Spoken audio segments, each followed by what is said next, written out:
अस्सलाम वालेकुम नाजरीन, मैं हूं शेख मज़हर। आप देख रहे हैं SSA के न्यूज़। चलिए देखते हैं आज की अहम खबर।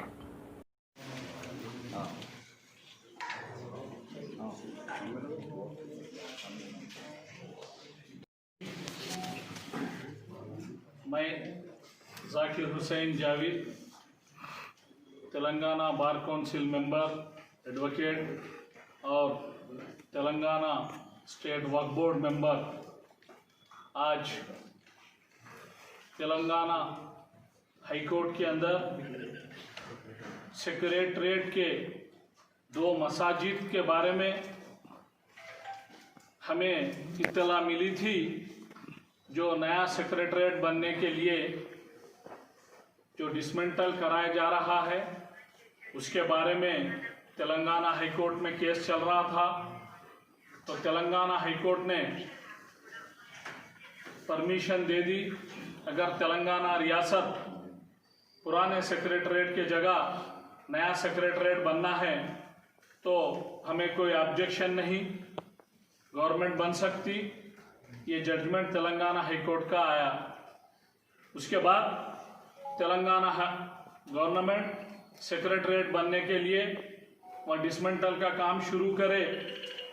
हमें एक रिलेबल सोर्सेस से तेलंगाना सेक्रेटरीट के कंपाउंड के अंदर 2 मसाजिद है। एक हाशमी मस्जिद, दूसरी Jama Masjid, attached property eight measuring 647.7 square yards. मस्जिद हाशमी भी उसके साथ ही है। 2 मसाजिद है। ये खदीम मस्जिद है, नोटिफाइड गज़ेट वक्फ प्रॉपर्टी है। उसके ऊपर 2 मसाजिद बनाया गया। हमें मालूम हुआ उसको भी डिसमेंटल करके शहीद कर दे के वहाँ सेक्रेटरीट बनाया जा रहा है। तो मुझे बहुत तकलीफ हुई।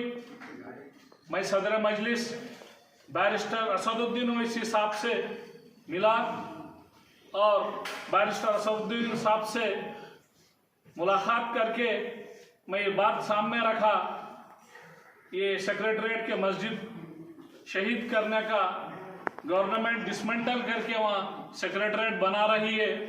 इसके खिलाफ मैं तेलंगाना हाई कोर्ट के अंदर एक रिट पिटीशन डालना चाह रहा हूँ, जो कि मस्जिदों को ना तोड़ा जाए, ना उसको टच किया जाए। वो हमारी सेंटिमेंट, हमारी इबादत गाह है, हमारा ईमान है। इसलिए एक बार काउंसिल मेंबर के हैसियत से, एक वक्फ बोर्ड मेंबर के हैसियत से मैं हाई कोर्ट को जाना चाह रहा हूँ। बोल के मैं बैरिस्टर असदुद्दीन ओवैसी साहब से मिला तो उन्होंने मुझे इनकरेज करे। उन्होंने कहा बहुत अच्छा काम है, आप हाई कोर्ट जाइए, आप रिट पिटीशन डालिए, गवर्नमेंट से मुतालबा कीजिए, वक्फ बोर्ड से कानून का दरवाज़ा खटखटाइए, मस्जिदों को टच नहीं करके, शहीद नहीं करके, डिसमेंटल नहीं करके सेक्रेटरीट बनाया जाए। हमारे रिट पिटीशन में भी हम ये बात वाजे से कहा है, हमें कोई ऑब्जेक्शन नहीं नया सेक्रेटरीट बनने से। तेलंगाना चीफ मिनिस्टर जनाब कल्वकुंतला चंद्रशेखर राव साहब, आप खुशी से बना सकते, नया सेक्रेटरीट बनाइए, नया काम कीजिए, लेकिन हमारे इबादत गाह 2 मस्जिदों को आप टच मत कीजिए। हमारे सेंटिमेंट जुड़े हुए हैं, हमारा मजहबी ईमान जुड़ा हुआ है मस्जिदों से, लिहाजा ये मस्जिदों को डिसमेंटल ना किया जाए।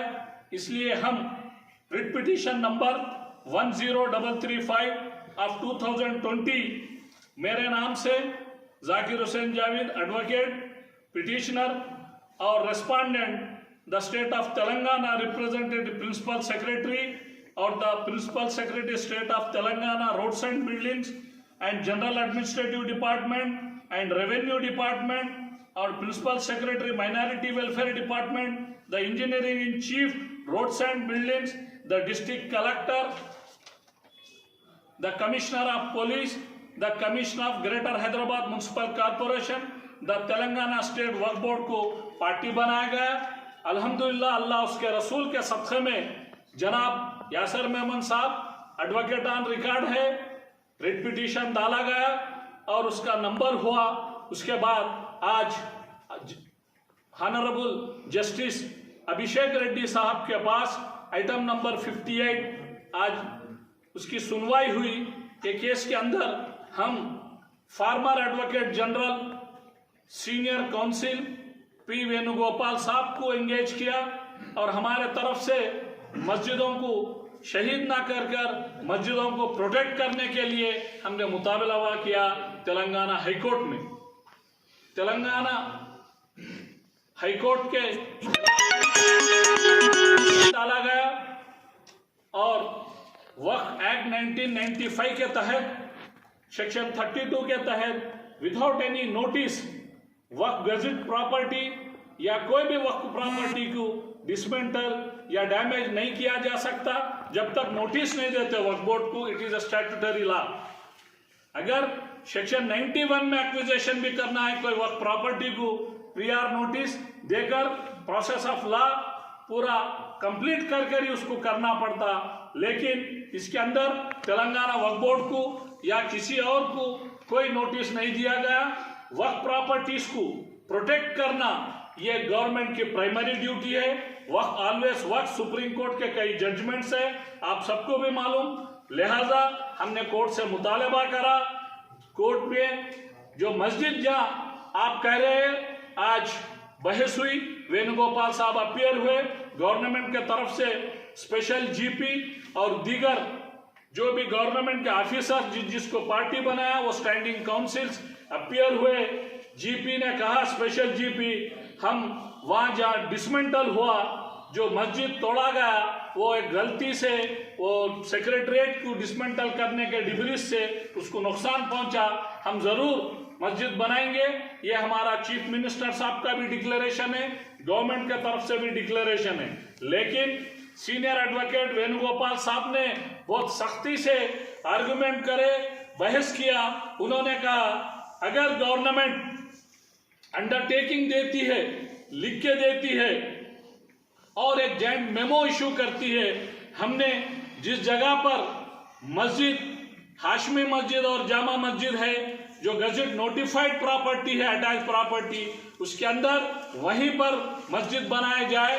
इसलिए वो आर्गुमेंट ये अभिषेक रेड्डी साहब के सामने जनाब ऑनरेबल जस्टिस के सामने आर्गुमेंट हुआ, गवर्नमेंट ने मान ली और उन्होंने डिक्लेरेशन और अंडरटेकिंग फाइल करने का वादा किया और जॉइंट मेमो भी फाइल करने का वादा किया। तो ऑनरेबल जस्टिस अभिषेक रेड्डी साहब रिट पिटीशन को डिस्पोज ऑफ करते हुए विद डायरेक्शन को तेलंगाना गवर्नमेंट को डायरेक्शन ये दिया एफिडेविट फाइल करे, अंडरटेकिंग फाइल करे और वही मसाजिद बनाए जाए। लिहाजा आज ये बहुत बड़ी विक्ट्री है आज मुसलमानों की, तेलंगाना रियासत के हर वो सिटीजन की, बिलखुसूसी एडवोकेटों की। आज मेरे साथ मेरे एडवोकेट भाइयों ने बहनों ने आज सब मिलके पूरे लोग एक इत्तेहाद से काम कर रहे हैं कई जनरल इश्यूज में, जो कि लीगल इश्यूज जो भी रहते, सोशल इश्यूज होंगे, मेडिकल इश्यूज में भी कई इश्यूज पे, एडवोकेट के इश्यूज में और मुस्लिम कम्युनिटी के फलाह बहबूदी के कामों में भी एडवोकेट भाइयों का बहुत बड़ा साथ है। और आज ये बहुत बड़ी विक्ट्री है, ये बैरिस्टर असदुद्दीन ओवैसी साहब की जीत है। बैरिस्टर असदुद्दीन ओवैसी साहब सदर मजलिस, उन्होंने मुझे एनकरेज किया, उन्होंने बताया, गाइड किया सुप्रीम कोर्ट के जजमेंट्स के बारे में, जो हाल ही बाबरी मस्जिद के लिए जो सुप्रीम कोर्ट में बहस व मुबाहिसा हुआ उसके अंदर कई जजमेंट्स, कई गाइडलाइंस आए। उसके वास्ते बैरिस्टर असदुद्दीन ओवैसी साहब से भी कई बार डिस्कशन करके ये इसके अंदर जो आज तेलंगाना रियासत में पूरे हिंदुस्तान में भी फिजिकल कोर्ट्स नहीं है, पूरे वर्चुअल कोर्ट्स में काम चल रहा। इसलिए जिस दिन से तेलंगाना सेक्रेटरीट का डिसमेंटलिंग काम शुरू हुआ, जब भी हमें मालूम हुआ, इत्तला मिली ये 2 मसाजिद को भी शहीद किया जा रहा, तो हमने जल्द से जल्द यासिर मोहम्मद साहब के साथ रिट पिटीशन के एडवोकेट ऑन रिकॉर्ड है, हम रिट पिटीशन टाइम पे फाइल करें, लेकिन वर्चुअल कोर्ट्स चलने से थोड़ा देर हुआ। परसों नंबर हुआ, कल अलाट हुआ, आज बहस हुई, हमारी आपकी पूरे सारे मुसलमानों की तेलंगाना के रियासत की जीत हुई। ये बात बड़ी खुशी से पूरे सारे लोगों को इत्तला देने के लिए, आप सबको ये बात बोलने के लिए आप सब लोगों का कीमती वक्त लेकर या प्रेस कॉन्फ्रेंस रखा गया। ये बात आप सब लोगों तक पहुंचाइए। इंशाअल्लाह अल्लाह उसके रसूल के सदक़े में आने वाले दिनों में जहाँ मस्जिद शहीद हुई वहीं इंशाअल्लाह एक बेहतरीन 2 मस्जिदां बनेंगे। ये गवर्नमेंट का अंडरटेकिंग है। आज ये writ petition with directions dispose of किया गया, 2-3 दिन में इसके कॉपी मिलेंगी। इंशाअल्लाह उस दिन भी एक प्रेस कॉन्फ्रेंस रख के वो जजमेंट की कॉपी भी आप सब तक पहुंचाया जाएगा। अब ये रिट पिटीशन में जो अवेयरनेस है, जो स्टैंड हमने लिया मस्जिद के वास्ते, तेलंगाना स्टेट गवर्नमेंट के खिलाफ में जो रिट पिटीशन में लिया गया, उसके कॉपीज भी दीगर या जो भी पेपर के करस्पॉन्डेंट्स जर्नलिस्ट वगैरह जो भी है, आप सब भाइयों को ये कॉपीज भी दिए जाएंगे। बहुत बहुत शुक्रिया। आप सब लोग आपका कीमती वक्त निकाल के लाए। प्रेस और मीडिया का मैं आभारी रहूंगा।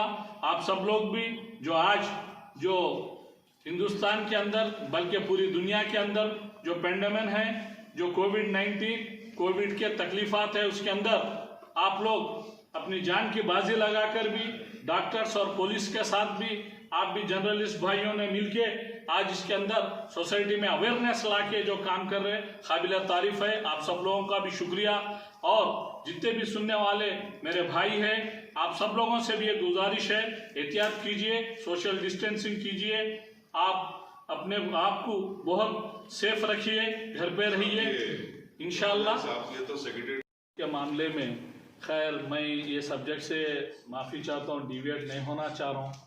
ये एज पर अस कंसर्न जो सब्जेक्ट के ताल्लुक से मैं आप लोगों को तकलीफ़ दिया, बुलाया, आपसे रूबरू होके बात करना चाहा, ये बात आप सब लोगों तक पहुंचाना चाहा। ये जो सेक्रेटरीट के अंदर जो मस्जिद शहीद हुई उसके ताल्लुक से बातचीत है। इंशाअल्लाह आगे आप लोगों से फिर बात करूंगा और उस ताल्लुक से मालूम करूंगा। और जो भी आज नारायणपेट में भी अपने आशुर खाने का भी रोड वेंडिंग के अंदर नेशनल हाईवे वाले और दीगर मस्जिदें मेदक डिस्ट्रिक्ट और दूसरी जगह छिल्ले और मसाजिद और अपने आशुर खाने भी रोड वेंडिंग में नेशनल हाईवे अथॉरिटी वाले भी डिसमेंटल कर रहे, कई जगह एक्वायर कर रहे। इंशाल्लाह उसके बारे में भी कानूनी कार्रवाई होंगी। आप लोगों की और सब लोगों की, सोशल एक्टिविस्ट की, एडवोकेट्स की, दानिशमंदों की, सियासी जमातों की, सबके जानिब से, सबके कोऑपरेशन से इंशाल्लाह आगे कुछ भी करने का एक अच्छा फैसला करके काम करेंगे। आप सब लोग भी, आप लोगों से अदबन गुजारिश है, सब्जेक्ट टू डिविएट मत करते हुए इसके बारे में जो बोल रहा हूँ उसके बारे में सब तक पहुँचाएंगे तो मैं आप सबका आभारी रहूँगा।